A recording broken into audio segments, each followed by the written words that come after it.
فاسألوا أهل الذكر إن كنتم لا تعلمون.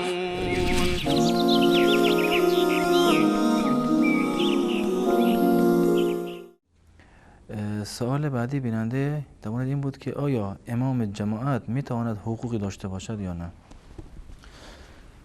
در مورد این که در اصل عبادت که یک عبادتی رو یکی انجام بده به خاطر این که پولی رو بگیره، این جایز نیست. مثلا من به شما میگم که نماز بخون، در مقابل من به شما پول میدم.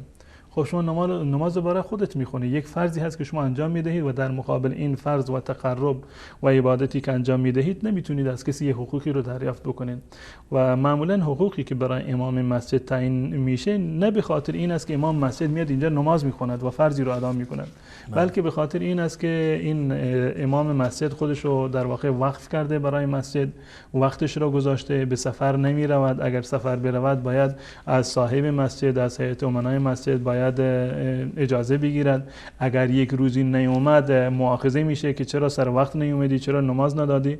به خاطر اینکه وقتش رو گذاشته و احیانا شاید از کسب و کار دیگری هم باز بماند، بدین خاطر جایز هست به اتفاق فقها و علما، به خاطر وقتی که گذاشته و خودش رو وقف کرده برای مسجد، هیچ گونه اشکال شرعی ندارد که مقتدی های مسجد یا از طرف حکومت یا هیئت امنا یا عموم مقتدی های مسجد حقوقی رو برای امام تعیین بکنند. کاملا جایز و حلاله.